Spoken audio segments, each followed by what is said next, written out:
I called you Lord.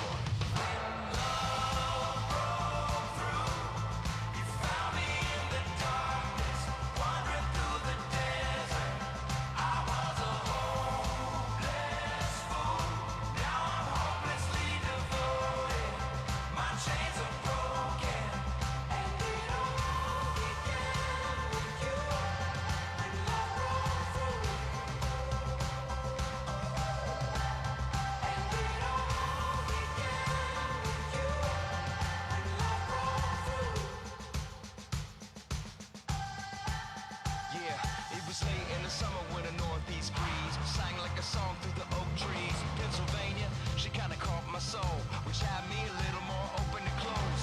Walls I built, opinions I learned, covered in the ashes of bridges I burned. Blind to the arrow that was headed to my heart, but you hit the mark. When love broke through, you found me in the darkness, wandering through the desert. I was a hopeless fool. Now I'm hopelessly devoted. My chains are broken. And it all began with you. When love broke through, you found me in the darkness, wandering through the desert. I was a hopeless fool. Now I'm hopelessly devoted. My chains are broken, and it all began with you. When love broke through,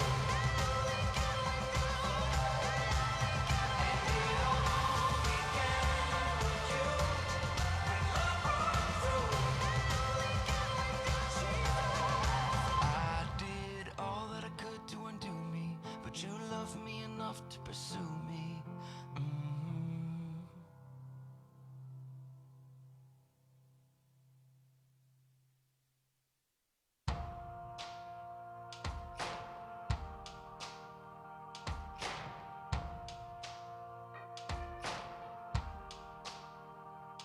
Oh, I have days to lose the fight, try my best, but just don't get it right. Where I talk a talk that I don't walk and miss the moments right before my eyes. Somebody with a hurt that I could have helped, somebody with a hand that I could have held. When I just can't see past myself, Lord help me be a little more like mercy, a little more like grace, a little more like kindness, goodness, love and faith, a little more like patience,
Hello, church. If we could get everybody to come together, we would really appreciate it. We'd like to start as quickly as possible. We also ask, if possible, you can move to the center of the room so that we can all view the slides that we will present today. We'll give you a few minutes to do that. Thank you so much.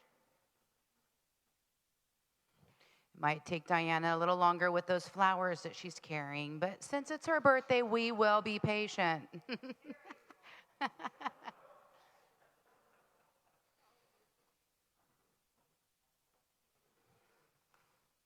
Wonderful. Okay, so let me start first by just saying thank you so much for being here. The board appreciates your time. We're very excited to be with you this afternoon and present to you some information that we feel is important. For those of you who do not know who I am, my name is Danielle Simmons. I'm one of the newest board members. Thank you very much. Thanks, Barry. I can always count on Barry as a cheerleader. And so you will be hearing from multiple board members today. And I would also like to encourage you, at the end of our presentation and our discussions with you, we will be opening it up for questions and answers. For those of you joining us online, you can also ask your questions. We will address those as well. But we really encourage you to just say what's on your mind. Let us know what you're thinking and ask the questions that we might not answer while we are speaking with you. So with that, I would like to, for the very first time ever in my life, thank you for allowing us the opportunity to meet today as a family of Mission Gathering. We ask that you be with each one of us, give us the courage to have an open heart, an open mind, hear the messages that are going to be spoken and receive them with love and compassion.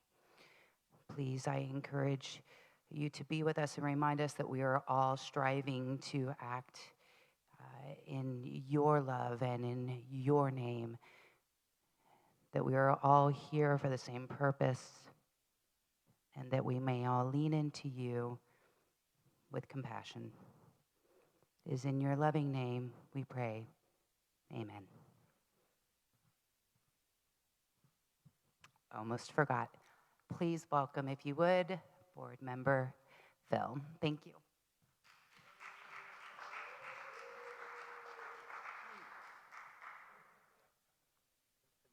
I'm impressed. This might be the biggest crowd we've ever had for an annual meeting, I think. I'm not sure that's a good thing or a bad thing. But anyway, here we are. Okay, I'm going to be putting out a lot of numbers today. Feel free to stop me at any time if I'm going too fast or if you don't understand anything, but this my thing here today is to put up the numbers, and I'm available afterward, tomorrow, whenever. You're all going to get a handout here. We might need to share because honestly, there's a lot more people here than we expected, but we're going to go through the handouts as well because some of it's going to be pretty small up here. But again, feel free to stop me at any time if you have any questions. So I'll let the handouts go out first.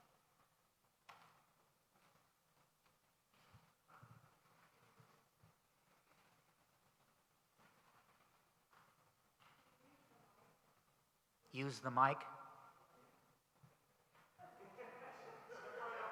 Well, I was hoping you wouldn't be able to hear me, so.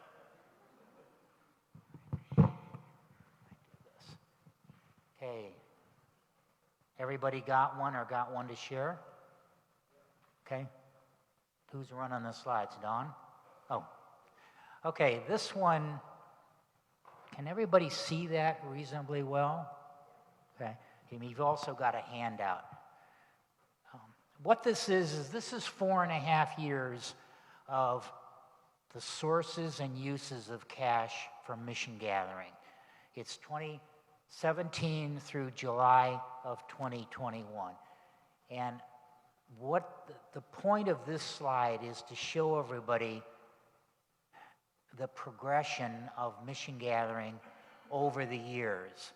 So you can see 2017, we ended up with a deficit of $17,039. In other words, we had $274 that came in cash from various sources, 291 went out, so we had a deficit of 1739. You can see where it came from. Offerings 218, other income, Irenic, which was a big part of both 17, 18, and 19, brought a lot of money in. We didn't have any rental income there. You know, pretty good year, 2017, to end up with 17,000. 2018 was a very good year. You know, we actually had a surplus of $20,000. Again, Irenic was big. We had a nice spike in offerings. We had other income. We had rental income. That's when we were at Polk. We were renting 2 offices. A good year. So 2017 and 2018 are the 2 years that we had no external inflow of cash from outside sources. And that's a very important point. We were basically sustainable. We self-sustained ourselves for those 2 years. 2018, that's what these highlighted fields mean. 2018, we got funding from outside sources. We got a loan advance of $21,000. 2019, we got an Acts 2 grant from the Disciples of Christ Southern California region. You know, that brought us in $71,000. So we basically broke even in 2019, but only because we got those 2. You know, offerings were good. That was the year we started the capital campaign, so we had a good run of offerings. We still had Irenic was going full force. Rental income, you know, a good year. 2020, you know, things start to slide a little bit. Offerings go down.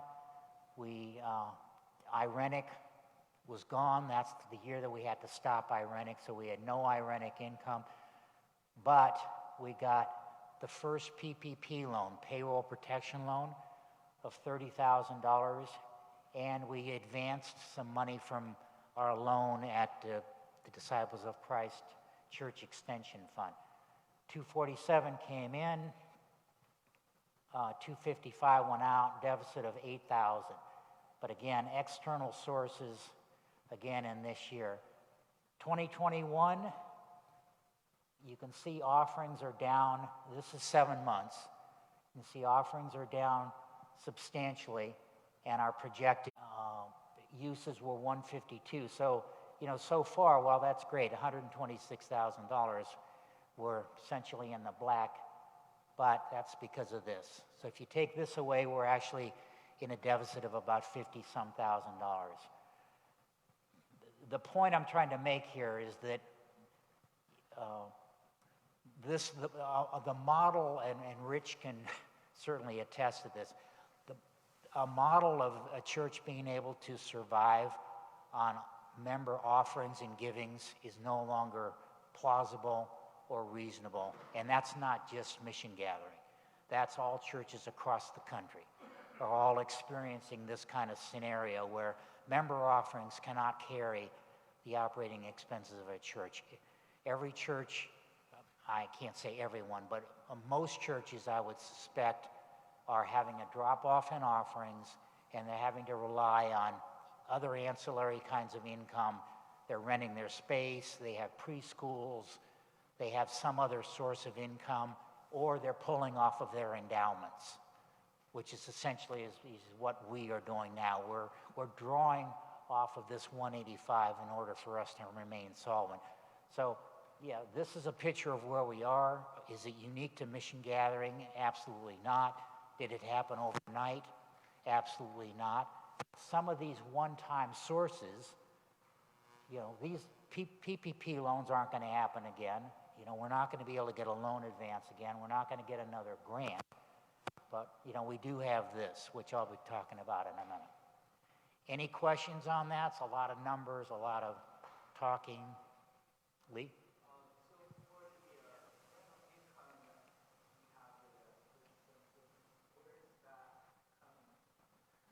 Which one here? This? We did have a few months where we still had some tenants at Polk Avenue. You know, we had the security company, and we had the Vertical Music Group. So we had rental income of about 3 or 4 months until we moved out in the end of April. Anything else? Next one.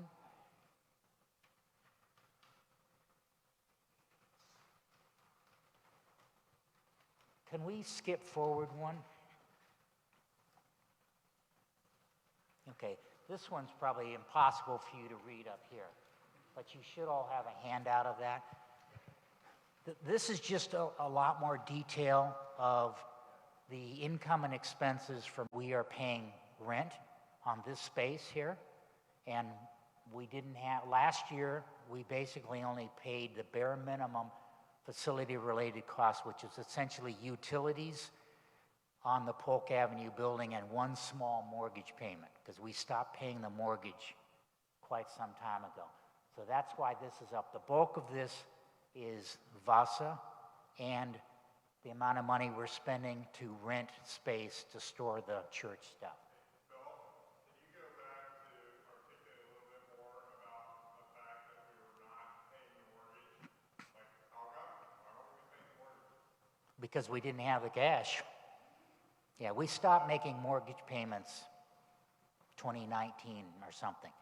And church, go ahead. On that note, if you did pay the mortgage, that number, $19,655, would be a lot higher. Oh, a lot higher. But we didn't have the cash. Sure, but correct, I mean, this is more sustainable. You could argue. Can I make that deduction from the numbers? Well, our mortgage payment, if we ever paid the full amount, would have been about $7,800. The rent here is $5,150. It's going to change, but I'll go into that later. So that's, why that this number is bumped up, because obviously we have to pay VASA. We didn't have to pay Church Extension, and they have been very, very forgiving on the loan they made to the church years ago to buy Polk. If we had any other lender, the building would have been foreclosed upon years ago.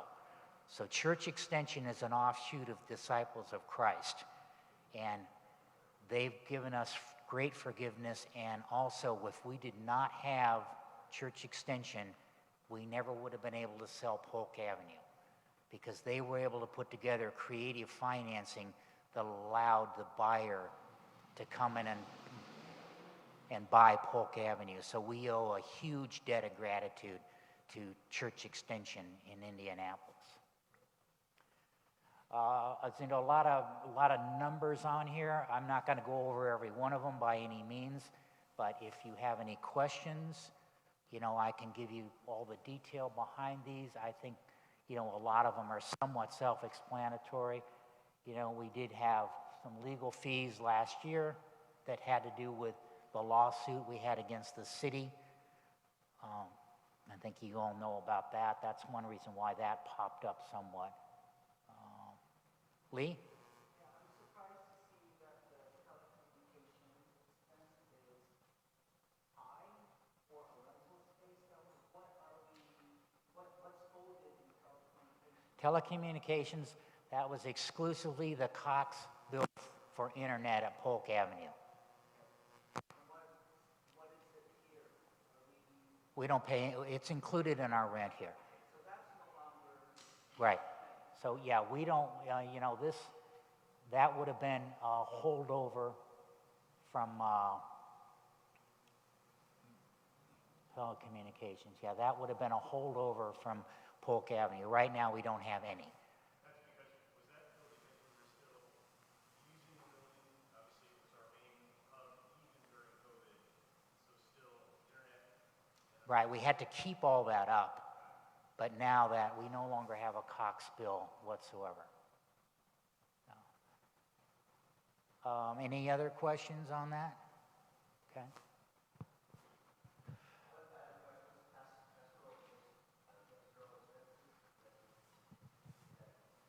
Pastoral expenses, this one here, 6565.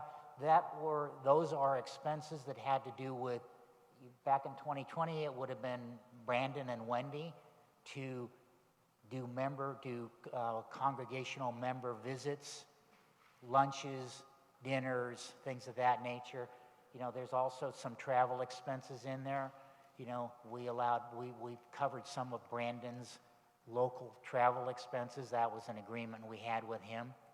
He didn't get a housing allowance, or a car allowance. A lot of pastors get a car allowance that covers that. Brandon didn't have one, so we covered some of his expenses locally. And Phil, just for reference, I think you were pointing maybe at the operations figure at 65.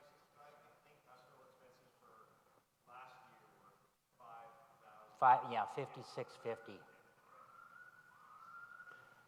Phil, is somebody gonna discuss the lawsuit with the city, or is that even a subject? I'm sorry, say that again? Is somebody at some point in this meeting going to be discussing the lawsuit with the city, or is that still? Well, sure, we can discuss it. I'll discuss it right now. It's ended. It's closed out. Because obviously the building is being demolished. And that was a big part of the lawsuit, was that we couldn't have Irenic, we couldn't have the homeless center there anymore. And so, you know, we were suing the city to allow us to have that, but then subsequently we sold the building. The building's going to be demolished, so it's all kind of a moot point.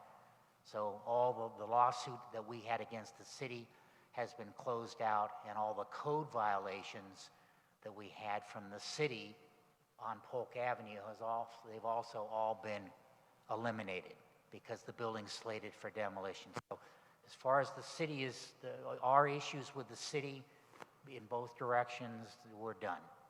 There's no longer any open issues with that. The beginning of that, if you remember, most of you remember, was the city came in and said, you've got all these code violations, we're shutting you down, you can't do the homeless shelter anymore. And then, oh, by the way, you should have had permits to do this anyway, and that's what started the whole process. And we, the church, then basically sued the city, Right. saying that, well, you're interfering with our rights to worship, and this is one of our missions, what we do. This isn't, oh, by the way, this is part of who we are. But it could kind of be inferred, though, because of their actions, we had to sell the building. I mean, if they didn't take away that Irenic income, I mean, it's a moot point now. Yeah. I'm certainly glad to support them on a path. What's that? Yeah, let us know. Do what you do. Anything, Cheryl?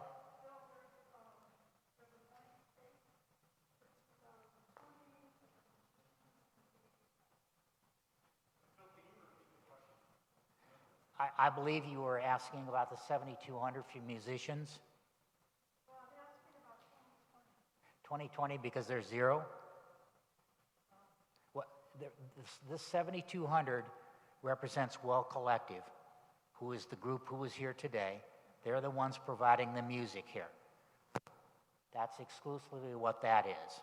That is another thing I'll discuss in a minute. Previously in 2020, all the musicians were included in compensation because they were on staff. So that would have been David and his crew. They would have all been up here in compensation. So we had a music expense in both years. It's just 2020, they were staff. Now they're contracted out. Anything else? So could we go back to that other one? Who's ever running it, Phil or Don? Okay. Forecasts. Full disclosure. This has got assumptions in it, as any budget or any forecast does. But this is something that the board has put together, you know, as possible scenarios here of where we could go. And 12-month forecast is basically August of this year to July of 2021. It's a 12-month forecast. You know, it is a possible scenario, but there's a lot of moving parts with us right now. So it's not like in a year from now you can come to me and say, wow, you were right on the money. You know, chances are a lot of things are going to change. But, you know, this is where we are living right now and where we project will go. Again, 58,000, let me read you the assumptions because it was too small to put on this screen here. The total offerings in scenario 1 is just a projection of where our donor base is right now and where I think it's going to go. Nobody comes on and nobody goes off, so it's basically flat. That's what's in scenario 1. Scenario 2, it goes up 15%. Scenario 3, it goes up 20%. Other income represents the earnings that we're going to get off the $1.6 million that's going to come in from the remainder of the building sale, which I'll also discuss in a minute. You know, we got 185. The rest of the proceeds are about $1.6 million, and they're going to come in November. That's interest income off of that money, which we'll put it at church extension. 78,000 total sources compensation is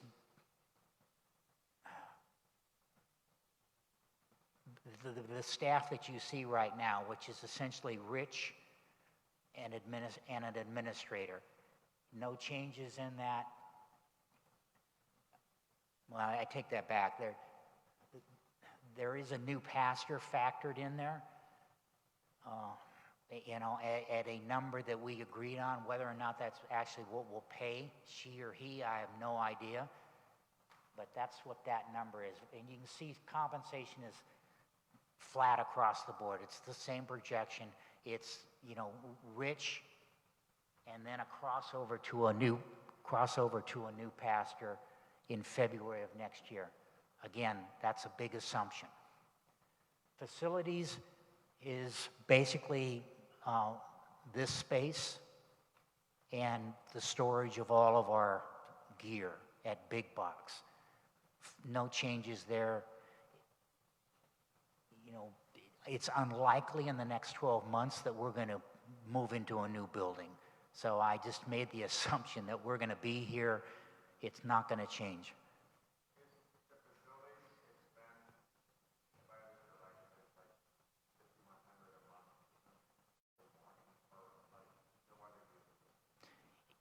Correct. It's $5,150 right now.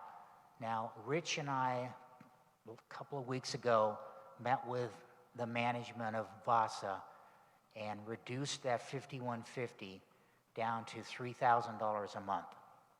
That's a 42% reduction.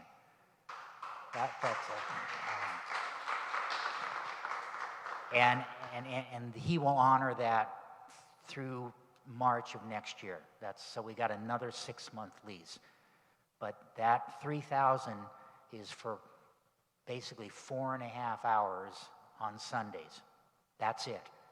You know, we do store some stuff here. They don't charge us for that, but it's only for this building on Sundays. Music, there's a couple of scenarios there. You know, $12,000 is essentially what we're paying now. We reduced Well Collective's cost from $2,000 a month down to $1,000. Again, Rich and I had a meeting with them, and we cut that by 50%. And the reason we did that is, one of them is this guy sitting right here, Danny.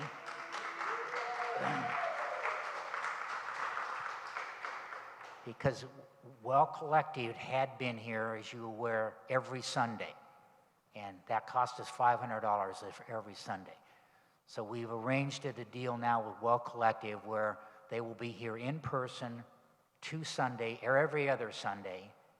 Danny will be doing, as he did last week, the hymns, a cappella. And the one Sunday we will download songs from Well Collective's library. So it will be the music will be recorded. Again, a nice savings there, $1,000 a month to bring that cost down.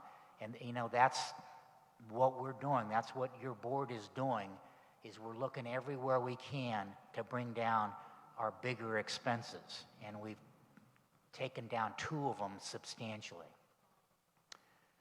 Other operating expenses is a whole bunch of stuff. It's, you know, in the detail there. There's some probably cost savings in there, but it's not going to be moving the needle much. But, you know, we're always looking to where we can cut costs. You know, we've got a copier that we're paying a monthly lease on right now. I'm trying to think how I can get rid of that. That would get us out from $500 a month on that. But there's not a lot of room in there. I mean, some of this stuff we need just to function as a church. It's the platforms, it's the fees we pay for the payroll service and things of that nature. There's not a lot of room there.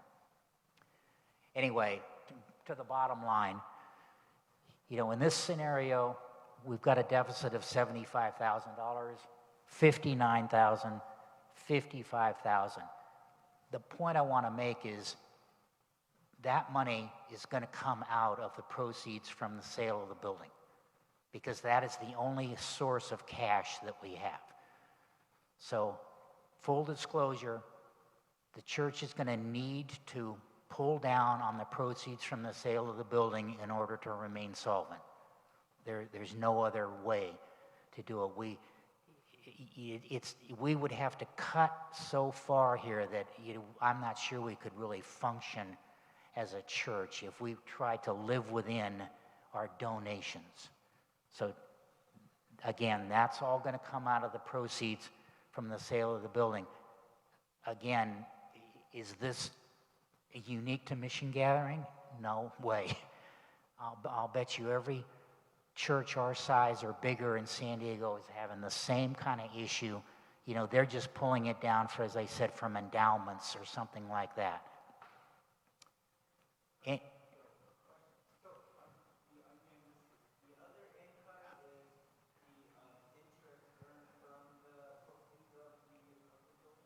Correct.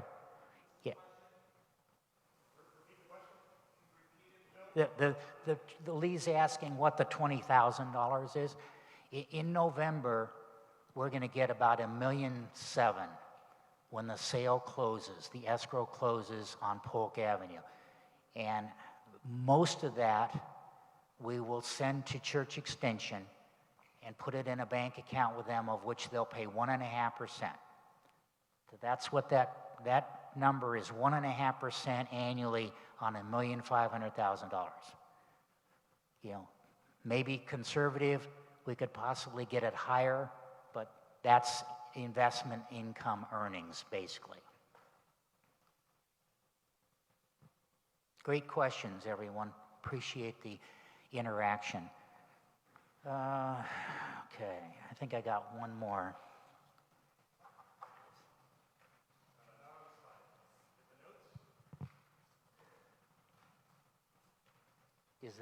Is that the last one, Phil?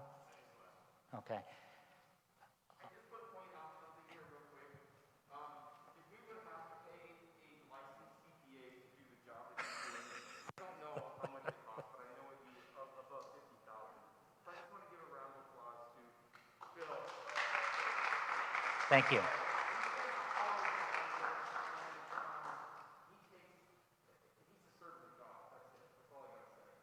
Thank you.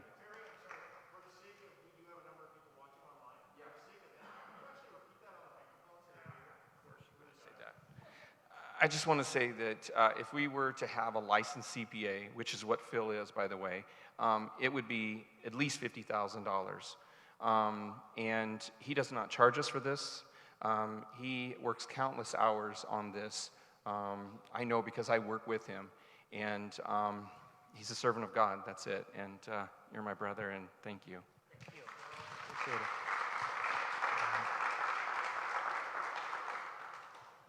I don't want to present a picture of doom and gloom here, but I do want to, you know, present reality, and that's what this is.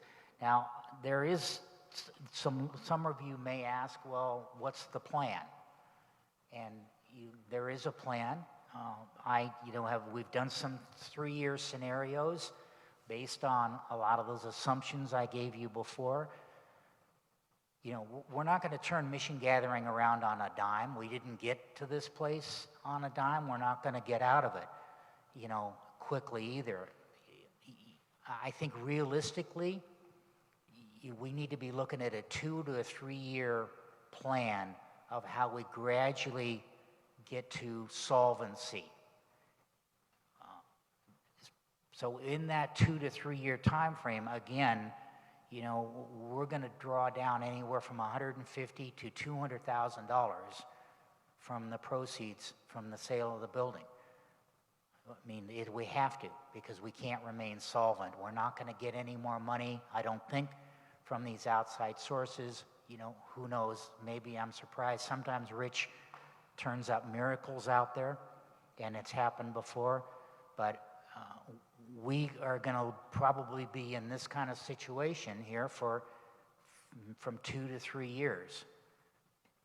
Again, lots of assumptions here. A lot of things could change. We could buy a building that maybe had some rental income that got spun off of it. You know, who knows? But I just wanted to be clear that we are going to need those proceeds in order to remain solvent. But you know, projections do show us gradually climbing out of it, but we do need to grow the donor base. That's going to be critical, and we need to find other sources of income in order to do that, and those are tough nuts to crack right now. So I had just a couple of other things too. Just a little bit more on the building. We sold the building for $3,735,000, which was a phenomenal price, considering that we bought it for $1.4 million. So that gives you an idea of what property is worth in North Park. It's just amazing. The property, we still own it, and we will probably own it up through November, I think. If any of you have driven by it, Danny looks at it every day. Hopefully it's cleaner than it was. It's been fenced off now, and it is scheduled for demolition. But there's a lot of hoops to jump through on that from the buyer, and I'm hoping in next month that they start to demolish the building. The reason why I say I hope is that, yeah, I'm going to miss the building a lot, but as soon as they start demolition, it means we're that much closer to being fully out of it and getting the proceeds from it. So $3,735,000, we're going to owe broker fees and a commission on it of about $240,000. We've got to pay off the existing loan with Church Extension, which is $1,482,000. There's a bunch of accrued interest out there that because we haven't paid it for years, probably $175,000. We'll probably have net proceeds of about $1.8 million. We've already got $185,000 that I showed you earlier, so we should get around $1.6 million in November. And that's the money that, you know, some will go to Church Extension and some will keep here to fund our operating expenses. So far this year, we've already taken $59,000 out of that $185,000. A good chunk of that went to some compensation-related items. Vasa rent for $10,300. We had Polk Avenue move-out expenses, which cost us $8,600. That's a combination of the process of moving out and the storage that we're paying to store all of our stuff. And we've had $22,000 of basically other operating expenses that we've had to bring out of that $185,000 again, just to remain solvent. Okay, any questions on that? Brian?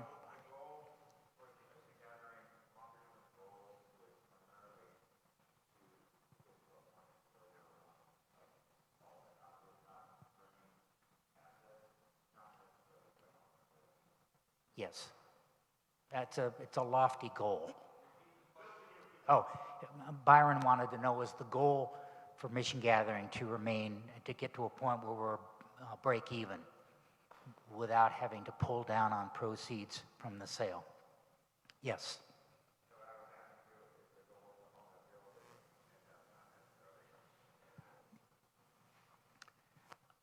think, is somebody going to talk about that?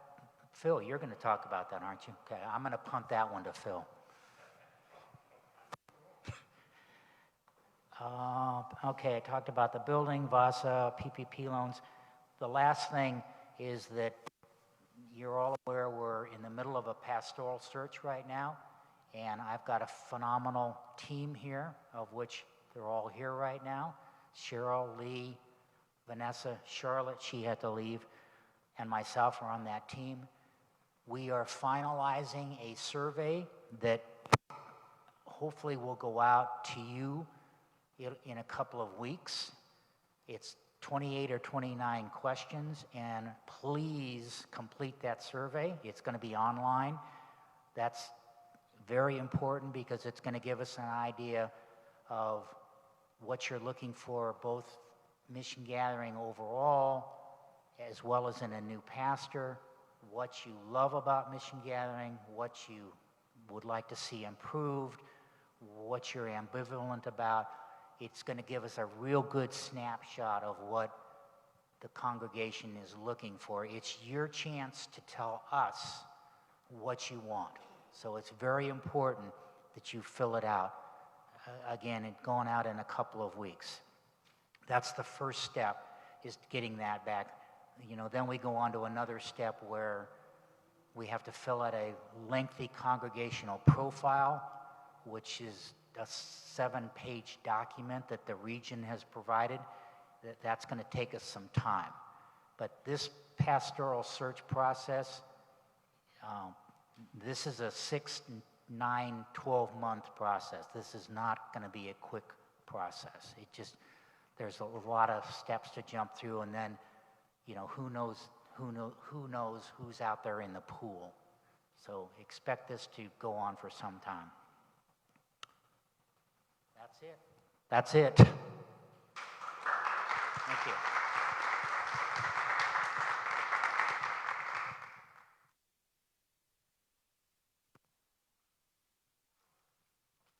Thank you, Phil, very much. And I honestly, the work you do for Mission Gathering and for the service is amazing. So thank you, Phil. Okay, I'm going to try to go back to this thing here so I can use my hands. Hi, everybody. For those of you that don't know me, my name is Phil Cullum, and I am also one of your new board members for Mission Gathering. And I get the exciting part to talk a little bit about our goals. So wonderful question, thank you. And also a little bit about the building and what we're where we are headed, at least. So grab my notes. First off, I just want to thank everybody that took the time to wait here. I'm going to try to be relatively brief. Thank God for Phil, honestly, because he had the hardest and most complex part of this entire presentation, and he knocked it out of the park. Really, really clear, Phil. So again, thank you.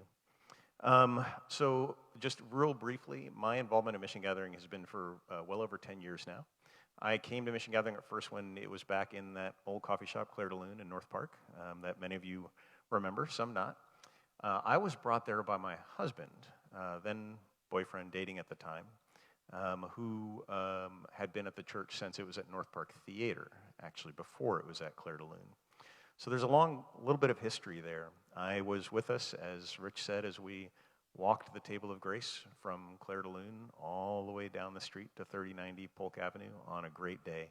And we had this beautiful, big facility, lots of opportunity in this facility, lots of great things for our future that we could do, but also it was a big facility, quite honest. And it was an old facility, and it had a lot of things that needed to be done over the course of years.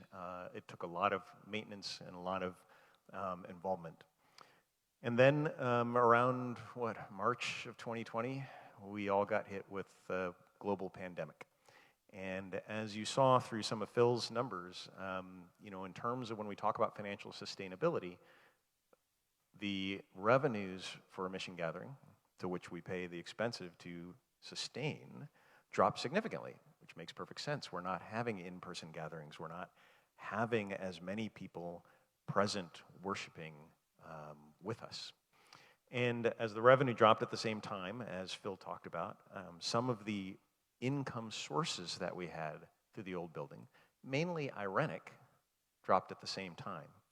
So we were kind of in this situation of having this large campus with tons of potential, but that it also created its own weight, its own turmoil.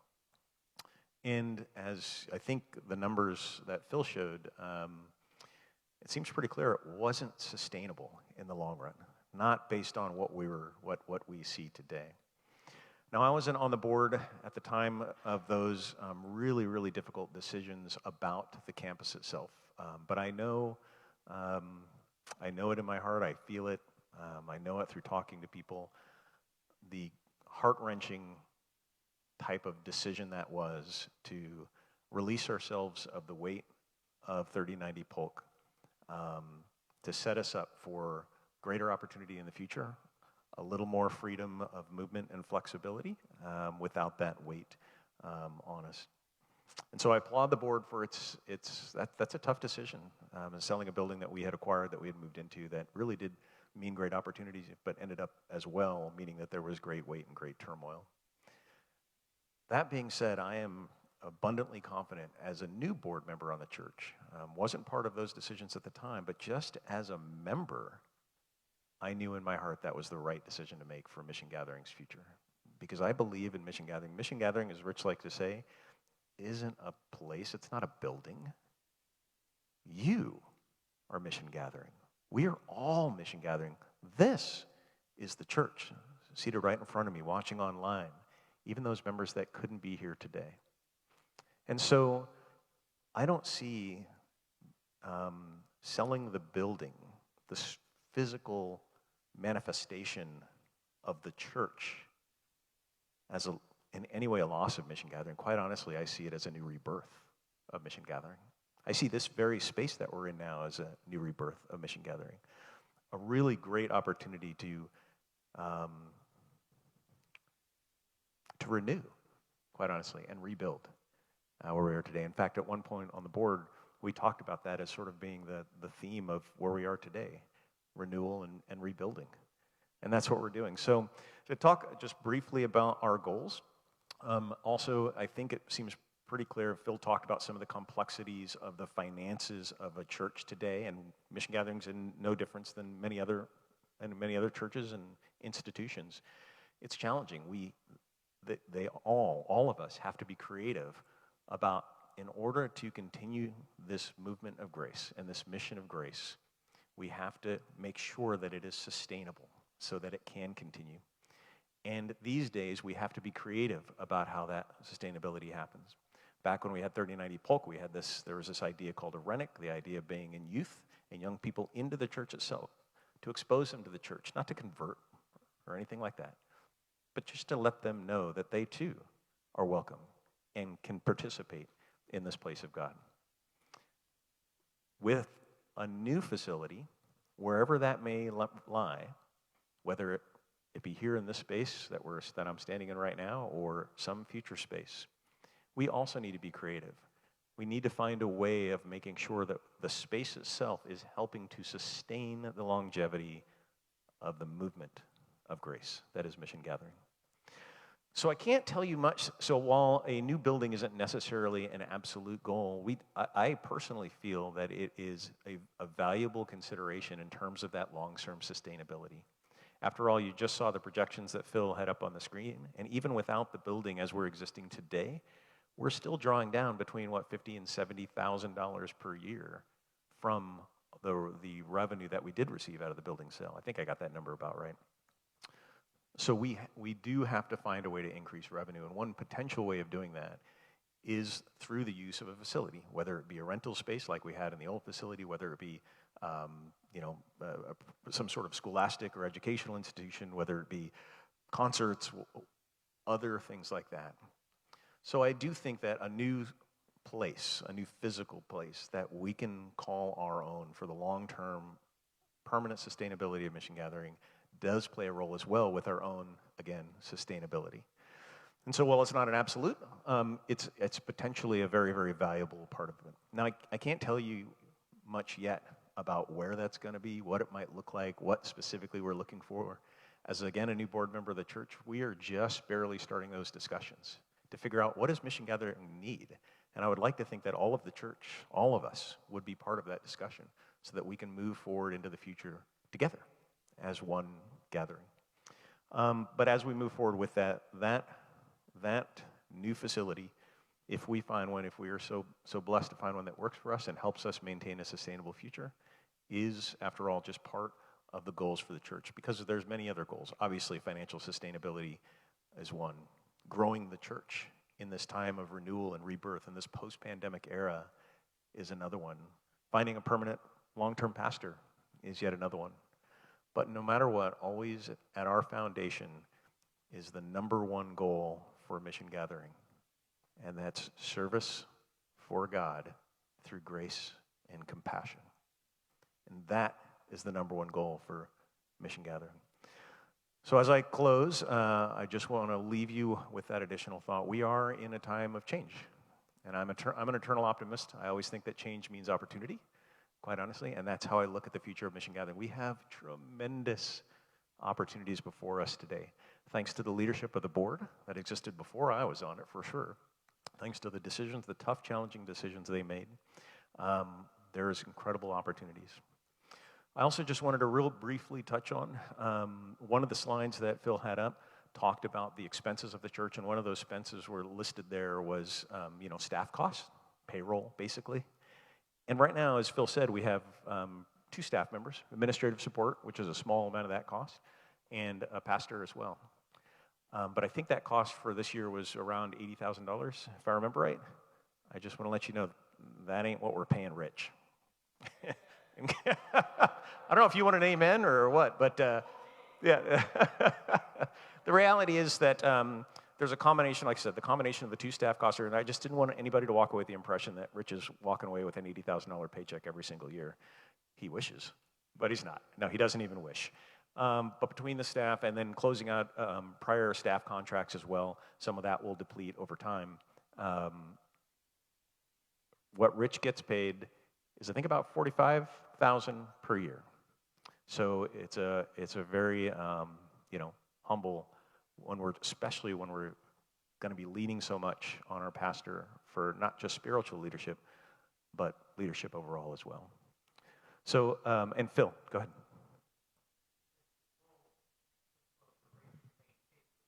Oh, thank you. Thanks for correcting me. So full disclosure from Phil, thank you.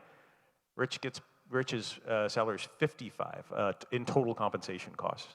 Thank you so much for the clarification. So with that, I was to talk about the new building. There's not much I can say, but I did want to reflect on the change from the old to the new as we work on renewal and rebuilding. If there's any questions about that at all, I'm happy to take them. See, I told you I had the easy part. If not, then you have my high-tech control of the screen here. And I think we are handing off next. Is Jen? Yes, where's Jennifer? Jennifer Kurtz. Thank you all.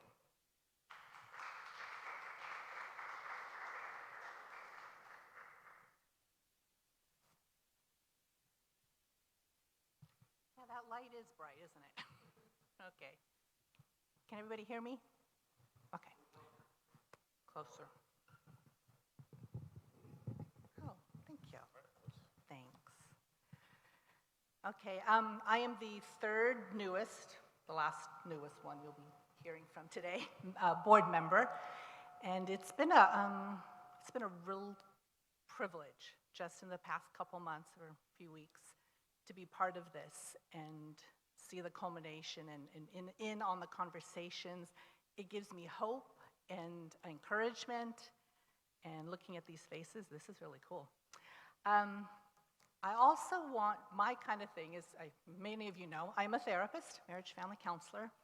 One of the things that I feel very passionate about as we move forward, and as Phil talked about, the hope and the possibilities, is this church is in transition, a huge transition. To say it's anything but a huge transition would not be fair to everybody sitting here. We have to acknowledge that as a board, and we want to. We recognize that there has been loss I mean, transition, as exciting as it is, I mean, think about anything that's good and you get anxious, right? But there has been some loss, and we want to acknowledge that as a board and give you the opportunity to feel that. And when I say that, I don't mean that, just sit in your spaces, but really reach out to us. The way we move through transitions and kind of process them is by talking with each other. We are a family. I mean, when we come in here, we talk about this being home. We're all parts of home. We all have homes. Homes are in transition constantly. We are coming out of a pandemic. That is a huge transition. To say that we're just, okay, we're moving forward, we got the bill. Yes, all that can be true, and it can be incredibly scary and incredibly nerve-wracking and causing a lot of anxiety. And that's okay. It really is okay. We are human. We love this church. We love each other. We love some of the people we have lost. We keep in contact with them, but they're not part of this home, which is our family. Not just our church family. For many of us, this is family. This is home. And transitions are hard. So I want to encourage everybody. I'm here. I talk with people. I've appreciated people already talking to me. So I know that the need's out there. It's something we all need to go through together. There's no judgment in how everybody processes. There's no condemnation or secrecy. We just want as open and transparent a conversation about the transition. What that means. I mean, we look at the diversity in the faces here. Everybody's transition is going to be different and how they relate to this and process it. So, but on the other side of transitions, there's a lot of hope. I mean, everything good that ever happens in your own lives, there's always a period of transition, right? I mean, think back to everything wonderful. I mean, engagement's a wonderful transition. Marriage, transitioning when people are expecting children. I mean, these are like big life-changing events. We will have a really wonderful space to worship and celebrate together. We will have a new pastor. But in the meantime, this transition is where we are, and it's okay. We're in it together. We can talk about it, laugh about it, sometimes cry about it, but we are in it together, and the board wants you to know that you can come to any of us at any time. I know you guys know how to get a hold of us, and if not, ask. But there's hope in this, too, a lot of hope. And we will get on the other side whole. I mean, Rich is talking about whole. We will get on the other side being whole, healthy together, and kind of committed together, like, reborn, rebirth. Okay? Any questions about that? Yes.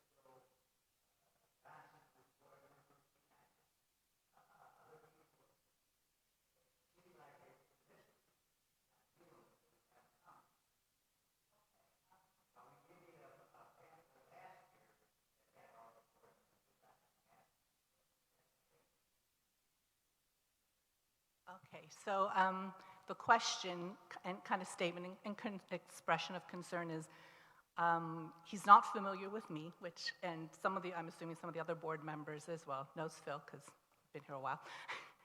And you've come, and when you come, this kind of surprised you, caught you off guard. Who are we? How did this all happen? Is that kind of your question? Okay.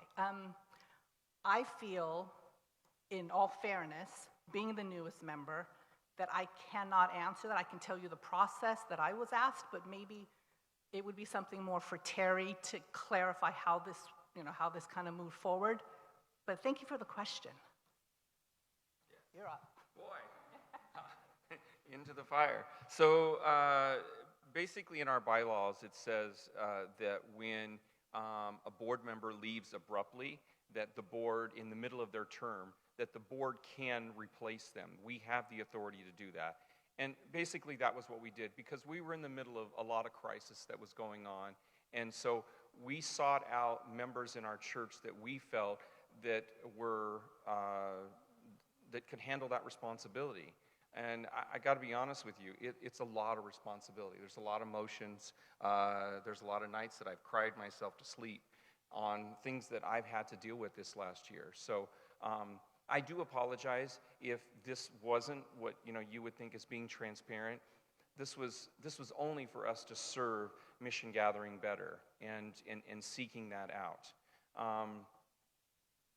And that's it. I mean, we don't normally, if a board member transitions off, like when they transition off time, like I don't think you even announced when Lee left the board. And, Lee had been on there for quite some time. We did.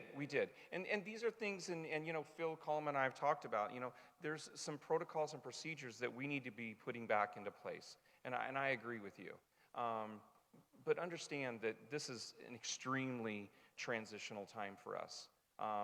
The selling of a building, and I want to go back to that, selling of a commercial property is a lot of work. There's a lot of involvement, a lot of lawyers, a lot of legal things that we had to deal with. And so, we literally went from one thing to another, and so all I can say to you is that I'm sorry that we weren't more forthcoming in bringing that to you.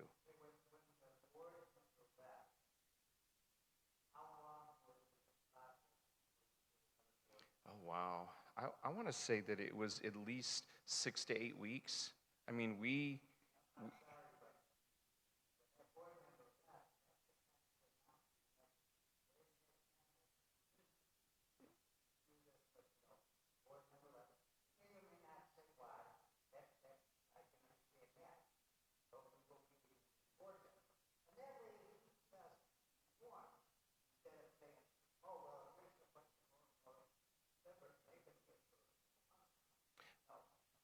I agree. Listen. If we went back, could we have done it different? Yes, we could have done it different. But Larry, this is what I'll ask you: is to be patient with us. Again, and we're still in the middle of a pandemic. Number one. 2, we're still in the process of selling the building. I mean, this has been a second job for me, and and a lot of emotions that have gone into it. And so that's all I ask, is that you be patient. I hear you. Your statements and your requests are not going unheard, okay? And that's all. So I wasn't going to speak today, but then yesterday, we were talking and dealing with a lot of things, and I was very emotional. And so I tend to ramble, so I thought it was best that I write something down and that I read this to you. So this last year, we all experienced great loss, from the pandemic wreaking havoc on our lives to losing members here at Mission Gathering. These losses aren't easy when it comes to our loved ones. Here at Mission Gathering, unlike other churches, we are a close-knit family. What this means for us is that when one feels pain, we all feel pain. Since being at Mission Gathering over the years, I've experienced many losses. None of them have been easy, but what I do know is that my MG family was there for me through every difficult moment. This is a time when we need to be there for each other. Although I can't comment on employee-employer relationships due to confidentiality agreements, I will tell you the board made these decisions with the best interest of Mission Gathering. My love for Mission Gathering goes beyond the walls of this church and my life. It extends into your lives. I'm a part of your families, and that's something special for me, and that's something that I take very seriously. I serve this church with every ounce of being that I have in me, and it's personal to me. Because I know all of you. Larry, I know your grandkids. Vanessa, I know your grandkids. Barry, I know your kids and the trouble that you've been through. Diane, your surgery. I mean, this is what we are. We are a family, and at this point, we need to come together. This is your church, by the way, and I want you to be a part of this. I want you to be a part of the decisions that are going on. And I see hope in the future. They told us we weren't going to sell that building. We weren't going to make a profit. I said, well, my mama said that, you don't get unless you try.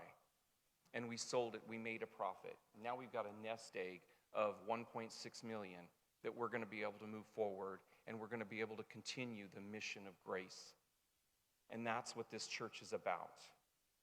And I want us all to come together and to recommit to this renewal and rebuilding of Mission Gathering. And we're going to find a new pastor that's going to lead us into that. And we're going to mourn those losses of the people that we had in the past. I miss them. They were my friends. And although it's difficult as a board member, we can't come out and say things like, you can say. But they were my family, and I miss them every single day. When a family member goes, there's a void, and we try to figure out how to fill it. There's no filling those voids. Those people will be remembered. All right. Sorry, I digressed. So we're going to take some questions. Do we have any questions after that? Yes.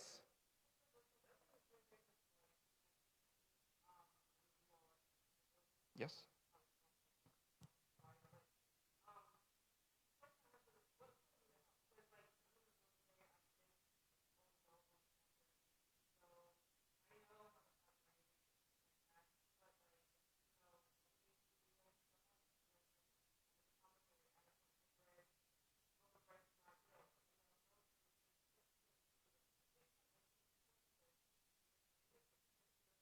Yeah. So the question, and it's a very important question, is how can you help? Number one, be here on Sundays. Be there for the person that's sitting next to you. The board is working on engaging with you. I want to get back into the things that we used to do. Don and I were just talking about doing a movie night in his backyard. This is new for us, so we're trying to figure out how to work things in. So wonderful that Danny stepped up and is, giving his voice and sharing it with us every Sunday. But, right now, just, pay attention, be here. We're going to come out with some things soon that we're going to start engaging. Yes. Oh, there you go. And definitely, and I'm going to get back into my homeless outreach. Unfortunately, today put a damper on it, and then I'm going back home to see my family next week. But, we're going to get back into that rotation. You know that this church is about giving. It's about what we do outside that door. It's not about what's in here. So that's important. Any other questions? Cheryl. Okay.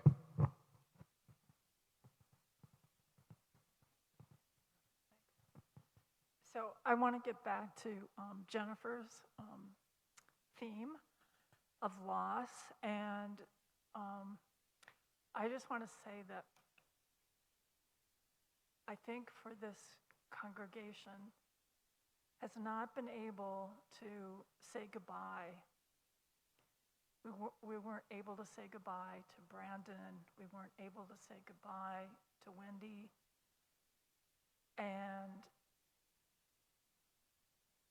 I think that has a huge impact on people. And I just want to acknowledge that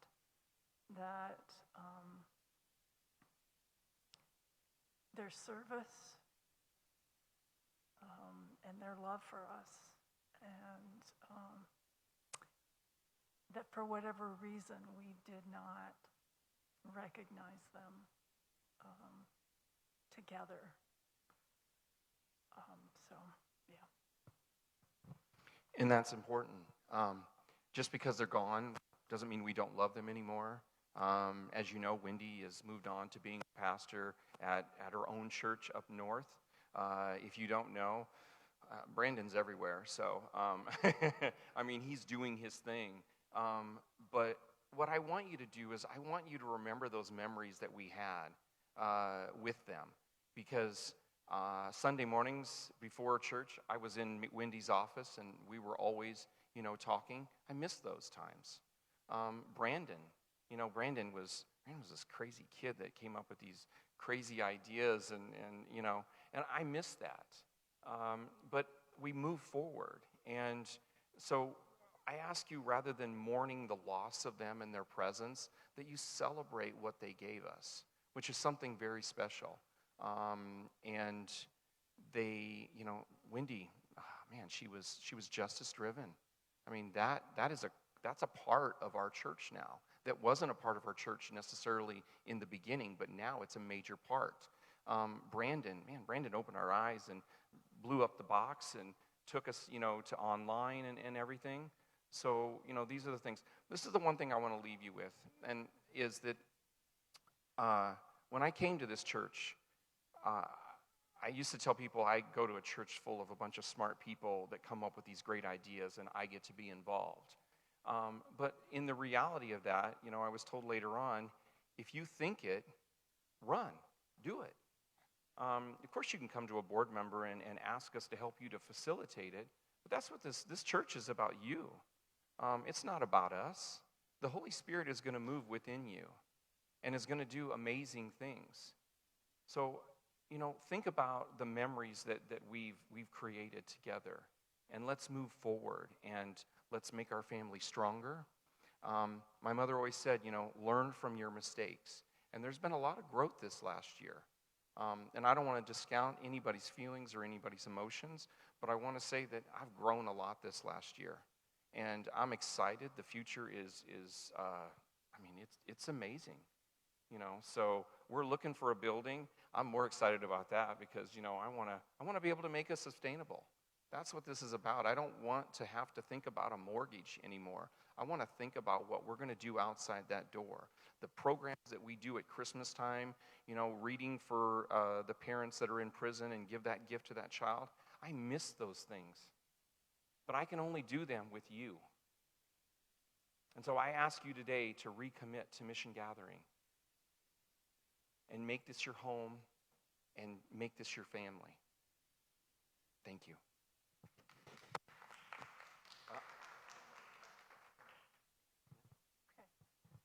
So you recently made some changes on the board for the length of service or the length of time you're at church before you become a board member. And there is a board member who does not meet those requirements. And I'm just curious about how that happened. And I also have another question after that. Okay. So everybody met the requirements, by the way. There is documentation that shows that this member that you're referring to was at our church in the past. So we've met all of those. But what I will tell you is that, if you want more information, definitely bring it up at a board meeting, and then we'll bring that documentation to you. It's important that we have the bylaws there for a reason, because we need to follow them. But every once in a while, we have to do a little research ourselves. And so, that's what we did. But I will tell you that board member has met the requirements for that, okay? Thank you. And my other concern is I've been here 4.5 years, and just to repeat something that's at least very obvious to me, I love this church. It's so important to me. And since I've been here, it's been curious to me. I feel like our board has never been diverse. And I continue to feel that way. And I'm happy to talk to anybody about that. But yeah, it's a big concern for me. And yeah, I agree with you. But what I want to go back to, and I mentioned this earlier, being a board member and you're sitting next to one that was the chair, it's not an easy job. There's a lot of emotion. There's a lot of time that goes involved with it. We reached out to a lot of people during this process, and they declined. But in all fairness, we had to say, hey, listen, we're meeting at least 3 times a month. I mean, last year we were meeting 10 times a month. And so there's a lot into it, and that was the difficult part. Totally agree with you. I mean, I was on that board, and I was looking for what we wanted, and we were declined several times. So I think it is what we need to do now in this renewal and rebuilding process is that we've got to make sure that our congregation is diverse. And we're getting there, and we'll get there. I mean, I've been here for 12 years. I've seen this church go up and down and everything change. But we've got to, make sure that, that we're committed. But also I think that, the thing that brings to mind with your question is that you come to the board and you talk to the board and bring your concerns because these are conversations that need to be had. If I don't get the answer that I feel I'm satisfied with, then the question is still there, and I'm still frustrated. So I hear you, and I understand you. We're going to get there. Rich? Good job, Terry. Thank you. Thank you. Let's pray real quick, and we're gonna, because we have to be out of the facility here by contract. So, gracious, loving God. Oh, how humans, Lord, I know we must drive you crazy sometimes because you made us humans. And your church is never perfect. It wasn't that day when the day of Pentecost. And for 2,000 years, your church, your body, has been ran by people. The good and the bad and the struggling people that you love so much. And Mission Gathering is one of those churches. So be with us. Be with us, Lord, as we journey together to the next chapter of Mission Gathering San Diego. Be with us and give us wisdom and courage. Be with the board as they seek you. Be with this church. And Lord, help us to find the next lead pastor for this amazing community of faith. It is in the name of Jesus we pray. Amen. Amen. All right, everyone. We'll see you next Sunday, and thank you for being a part of our all-church meeting.